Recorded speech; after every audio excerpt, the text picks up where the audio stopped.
നമ്മുടെ കോമ്രേഡ്സ്. ഇപ്പോഴായി പിന്നെ തിരിച്ചടികൾ ഏറ്റുവാങ്ങാൻ വേണ്ടി മാത്രമുള്ളതല്ല അവരുടെ ജീവിതം. തെരഞ്ഞെടുപ്പിൽ തോറ്റതിന്റെ ക്ഷീണം അങ്ങോട്ട് മാറി വരുമ്പോഴത്തേക്കും ഇതേ അടുത്ത പണി. തെരഞ്ഞെടുപ്പ് സമയത്ത് ഏറ്റവും കൂടുതൽ വിവാദം ഉണ്ടാക്കിയ കാഫിർ സ്ക്രീൻഷോട്ടിന്റെ ഉറവിടം ഇടത് സൈബർ ഗ്രൂപ്പുകളെന്നും പോലീസ്.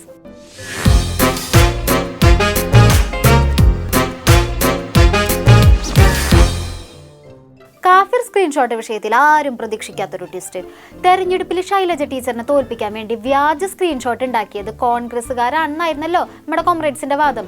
പക്ഷേ ഇപ്പോൾ ഹൈക്കോടതിയിൽ പോലീസ് റിപ്പോർട്ട് സമർപ്പിച്ചപ്പോൾ ആ വാദങ്ങളെല്ലാം പൊളിഞ്ഞ് പാളീസായിരിക്കുകയാണ് ഗൈസ്. വ്യാജ സ്ക്രീൻഷോട്ട് ആദ്യം വന്നത് ഇടതനുകൂല ഗ്രൂപ്പുകളിൽ. എല്ലാരും വിളിച്ചു. ശൈലജ ടീച്ചറിനെ തോൽപ്പിക്കാൻ വേണ്ടി ഈ കോൺഗ്രസ്സുകാർ എന്തൊരു വർഗീയതയാണ് പ്രചരിപ്പിക്കണതെന്ന് പറഞ്ഞ് രോഷാകുലരായ കോമ്രേഡ്സ് ഇനി എന്ത് ചെയ്യും? Red encounter, red battalion, Ambadimukku സഖാക്കൾ, പോരാളി ഷാജി, അങ്ങനെ പടിപടിയായി സഖാക്കളുടെ ഗ്രൂപ്പിൽ പ്രത്യക്ഷപ്പെട്ട സ്ക്രീൻഷോട്ടിനെ കുറിച്ച് പോലീസ് നല്ല വിശദമായി തന്നെ ഹൈക്കോടതിയിൽ പറഞ്ഞിട്ടുണ്ട്.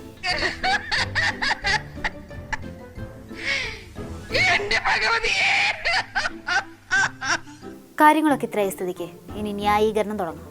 എന്തെല്ലാവരും നെറ്റി ചൊളിക്കണത്? സ്വന്തം ഭാഗത്ത് എന്തെങ്കിലും തെറ്റുണ്ടെങ്കിൽ ന്യായീകരണം മസ്റ്റാന്ന് നിങ്ങൾക്ക് എല്ലാവർക്കും അറിഞ്ഞൂടെ? ഇടതെന്ന് തോന്നിപ്പിക്കുന്ന ചില പേരുകളിൽ ഇടതുപക്ഷത്തിനെതിരായിട്ടുള്ള ഒട്ടേറെ പ്രചരണങ്ങൾ തെരഞ്ഞെടുപ്പ് കാലത്ത് നടത്തിയിരുന്നു. ഇതതിൽ ഏത് കൂട്ടത്തിൽപ്പെട്ടതാന്ന് എനിക്കറിയില്ല. അതെ, കുറച്ചു കാലം മുമ്പ് വരെ പോരാളി ഷാജിമാരെല്ലാം നമ്മുടെ കോമ്രേഡ്സിന്റെ കണ്ണിലുണ്ണിയായിരുന്നു. പെട്ടെന്നൊരു ദിവസം കണ്ണിലെ കരടായി. നേതാക്കളെല്ലാം എതിരായി. നമ്മുടെ പാർട്ടി പ്രവർത്തകന്മാരും ഇടതുപക്ഷ പ്രസ്ഥാനത്തോട് കൂറുള്ളവരും ഒരു കാര്യം ഓർക്കണം, മനസ്സിലാക്കണം. അത് മറ്റൊന്നുമല്ല, ഇടതുപക്ഷമെന്ന് നമ്മൾ കരുതുന്ന സോഷ്യൽ മീഡിയയിലെ പല ഗ്രൂപ്പുകളെയും വിലക്ക് വാങ്ങുകയാണ്. ചെങ്കോട്ട, ചെങ്കതിർ, പോരാളി ഷാജി, എല്ലാ കുറ്റവും പോരാളി ഷാജിമാരുടെ തലയിലിടാ ഒരുങ്ങിയപ്പോ പോരാളി ഷാജിമാരും വിട്ടുകൊടുത്തില്ല. നേതാക്കളെല്ലാം ദന്തഗോപുരങ്ങളിൽ നിന്നിറങ്ങി സാധാരണക്കാരുടെ അടുത്തേക്ക് വരുമെന്ന് പോരാളി ഷാജി അന്ന് ആഞ്ഞടിച്ചു.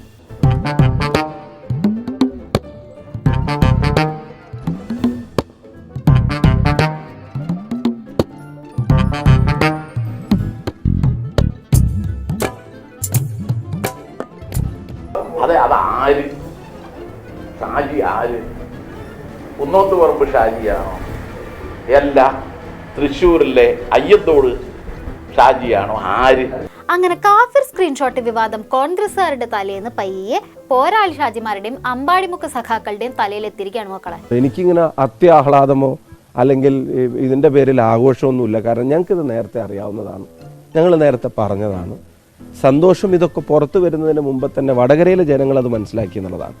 പോരാളിമാരുടെയൊക്കെ പേര് വിവരങ്ങളൊക്കെ വന്നു തുടങ്ങുന്നത് നല്ല ലക്ഷണമായിട്ട് തന്നെയാണ് ഞാൻ കാണുന്നത്. ഇനി ഇത് വ്യാജമാണെന്ന് ഇപ്പം എല്ലായിടത്തും തെളിഞ്ഞു. ആ തെളിഞ്ഞിട്ട് ഇത് ഉത്തരവാദിത്തപ്പെട്ട ആളുകൾ ഇത് പോസ്റ്റ് ചെയ്തിട്ടുണ്ട്, പ്രചരിപ്പിച്ചിട്ടുണ്ട്, പത്രസമ്മേളനം നടത്തി പറഞ്ഞിട്ടുണ്ട്. അവർക്കെതിരെ കേസെടുക്കാത്ത എന്താ? 4 മിനിറ്റുകളുടെ വ്യത്യാസത്തിൽ എത്രയെത്ര ഇടത് ഗ്രൂപ്പുകളിലാണ് കാഫിർ സ്ക്രീൻഷോട്ട് ആദ്യമായിട്ട് പ്രത്യക്ഷപ്പെട്ടത്. എന്നിട്ട് ഒന്നും അറിയാത്ത പോലെ എല്ലാ കോമ്രേഡ്സും മിണ്ടാതെ ഒരാടാതെ ഇരുന്നു അല്ലേ? ഭയങ്കരന്മാരെ തന്നെട്ടാ. LDF സ്ഥാനാർത്ഥി ഒരു കാഫിറാണ് എന്നുള്ള പ്രചരണം നടത്തി എന്ന പേരിലാണ് ഈ പ്രചരണം മുഴുവൻ ഉണ്ടായത്. അതുണ്ടാക്കാൻ പോകുന്ന ഭിന്നിപ്പ്, സാമൂഹ്യമായി ഉണ്ടാക്കാൻ പോകുന്ന ഭിന്നിപ്പ് എത്രമാത്രം കടുത്തതായിരിക്കും, അതിൻ്റെ ഇമ്പാക്റ്റ് എന്തായിരിക്കും, ആഘാതം എന്തായിരിക്കും എന്ന് നമ്മൾ അത് പരിശോധിച്ച് നോക്കേണ്ട കാര്യമാണ്. ഒരുതരം ഭീകര പ്രവർത്തനത്തിന് സമാനമായ വിദ്വേഷ പ്രവർത്തനമാണ് CPM നടത്തിയത്. വിദ്വേഷ പ്രവർത്തനത്തിന് ഗവേഷണം നടത്തുന്ന BJP പോലും ഇവരുടെ മുമ്പിൽ നാണിച്ച് തലതാഴ്ത്തി നിൽക്കേണ്ട സ്ഥിതിയാണ്. അപ്പൊ ശൈലജ ടീച്ചർ പറയും, അന്ന് കോൺഗ്രസിനെതിരെ പറഞ്ഞ ആരോപണത്തിൽ ടീച്ചർ ഇപ്പോഴും ഉറച്ചു നിൽക്കണ്ട.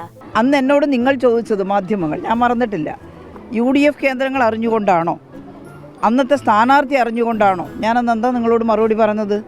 അതിനെ UDF കേന്ദ്രങ്ങൾ നിഷേധിക്കാത്തിടത്തോളം അങ്ങനെ വിശ്വസിക്കാനാണ് തോന്നുന്നത്. അവരത് നിഷേധിക്കുകയാണെങ്കിൽ ശരി. അല്ല, കോൺഗ്രസ്സുകാരുടെ പേജിൽ നിന്നാണ് ആ വ്യാജ സ്ക്രീൻഷോട്ട് വന്നിട്ടുള്ളതെന്നാണ് മനസ്സിലായെന്നാണല്ലോ ടീച്ചർ അന്ന് പറഞ്ഞത്. മറന്നുപോയാ? വിഷമിക്കണ്ട കേട്ടാ, ഓർമ്മിപ്പിച്ചരാം. ഞാനങ്ങനെ വിശ്വസിക്കുന്നതാണല്ലോ ഇന്നലെ പറഞ്ഞു. കാരണം എനിക്ക് കിട്ടിയ പേജ്, അതിൻ്റെ സ്ക്രീൻഷോട്ട് ഉണ്ട്. അത് വെച്ചിട്ട് ഇപ്പം മനസ്സിലാവുന്നത് അവരുടെ പ്രവർത്തകരുടെ പേജിൽ നിന്നാണ് ഇത് വന്നിട്ടുള്ളത്. ടീച്ചർ അന്ന് പറഞ്ഞതെല്ലാം ഇന്നലെ കഴിഞ്ഞ പോലെ തോന്നാണല്ലേ? എന്നാലും ശാസ്ത്രീയ പരിശോധനയുടെ അടിസ്ഥാനത്തിലാണ് കാഫിർ സ്ക്രീൻഷോട്ടിന്റെ പ്രഭവ കേന്ദ്രം ഇടത് സൈബർ ഗ്രൂപ്പാണെന്ന് പോലീസ് പറഞ്ഞത്. അതിൽ നമ്മൾ എന്ത് പറഞ്ഞു പിടിച്ചുമല്ലയ്യ? ഈ ഗ്രൂപ്പിലെ അഡ്മിന്മാരെയും അതിൽ പരാമർശിക്കപ്പെട്ട DYFI ബ്ലോക്ക് ബസിൻ്റെയും കസ്റ്റഡിയിൽ അറസ്റ്റ് ചെയ്ത് കസ്റ്റഡിയിലെടുത്ത് ചോദ്യം ചെയ്താൽ ഇത് കുറേ കൂടി വിവരങ്ങൾ പുറത്തു വരും. എന്നിട്ട് പോലും ഒരാളെപ്പോലും അറസ്റ്റ് ചെയ്യാനോ കസ്റ്റഡിക്കാനോ പോലീസ് തയ്യാറാവുന്നില്ല. ഈ പോലീസിൻ്റെ നടപടി പരിഹാസ്യമാണ്. പൊതുജന മധ്യത്തിൽ ഏറെ അവഹേളനത്തിന് പാത്രമാകുന്ന ഒന്നാണ്. വടകരയിലെ പോലീസ് ആരെയോ പേടിക്കുന്നു. വടകരയുടെ പോലീസിൻ്റെ കൈകൾ ബന്ധിക്കപ്പെട്ടിരിക്കുന്നു. ഒരു സംശയവുമില്ല, CPMന്റെ ഒരു പോഷക സംഘടനയെ പോലെയാണ് വടകരയിലെ പോലീസ് ഈ കാര്യത്തിൽ പൊടിച്ചുകൊണ്ടിരിക്കുന്നത്. പോസ്റ്റ് പ്രചരിപ്പിച്ചവരെ പോലീസ് അറസ്റ്റ് ചെയ്തില്ലെങ്കിൽ എന്താ, ഫോണിനെ പോലീസ് കസ്റ്റഡിയിൽ എടുത്തില്ലേ? അതിൽ നമ്മൾ ആശ്വസിക്കല്ലേ വേണ്ടത്.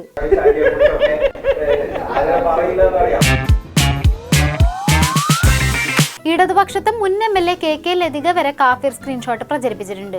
ആ ചെയ്തതും തെറ്റല്ലേ ടീച്ചറെ? അതെ, അങ്ങനെ ഷെയർ ചെയ്യണ്ടായിരുന്നു എന്ന് തന്നെയാണ് എൻ്റെ അഭിപ്രായം. പക്ഷേ ലതികയോട് ഞാൻ ചോദിച്ചു എന്തിനാണത് ഷെയർ ചെയ്തത്. അല്ല, ഇങ്ങനെയെല്ലാം നടക്കുന്നുണ്ടെന്ന് പൊതുജനം അറിയണ്ടേ, അതുകൊണ്ട് ഞാനത് ഷെയർ ചെയ്ത് കാണിച്ചു. ആ ഷെയർ ചെയ്തതാണോ ഏറ്റവും വലിയ അപരാധം? ഷെയർ ചെയ്യണ്ടായിരുന്നു. ഷെയർ ചെയ്തതായിരുന്നു ഏറ്റവും വലിയ അപരാധം, ക്രിയേറ്റ് ചെയ്തതോ? രണ്ടും തെറ്റാണല്ലോ. വ്യാജ സ്ക്രീൻഷോട്ട് ഉണ്ടാക്കണതും അത് പ്രചരിപ്പിക്കണതും ഒക്കെ തെറ്റാണല്ലോ. അത് രണ്ടും ചെയ്തത് നമ്മുടെ ആൾക്കാരല്ല ടീച്ചറെ. സോറി, ആ കാര്യം ടീച്ചർ ഇടയ്ക്കിടയ്ക്ക് മറന്നു പോകും.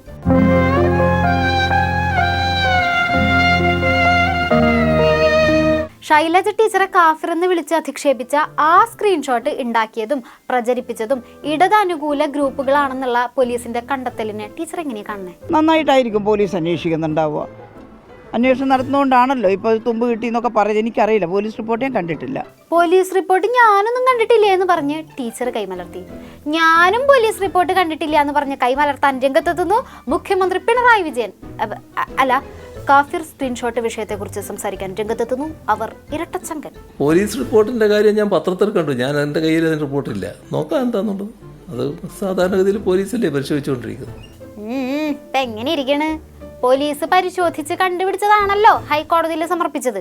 അല്ല, അതെല്ലാം പോലീസ് പരിശോധിച്ച് വരട്ടെ എന്താണെന്നുള്ളത്, എന്നിട്ടല്ലേ നമ്മൾ നോക്കേണ്ടത്. അതായത് CMA ഇടതനുകൂല ഗ്രൂപ്പിൽ നിന്നാണ് ഇതൊക്കെ പ്രചരിച്ചതെന്ന് പറഞ്ഞിട്ടുണ്ടെങ്കിൽ നിങ്ങളൊക്കെ മുമ്പ് പറഞ്ഞത് കള്ളാണെന്നുള്ള ലൈൻ വരില്ലേ? പാർട്ടിക്കകത് ക്ഷീണല്ലേ? ശരി, ഓക്കെ, നമുക്ക് പിന്നെ ബാക്കി വിനിയേക്കാം. വല്ലാത്ത തലവേദന, ഞാനൊന്ന് കിടക്കട്ടെ.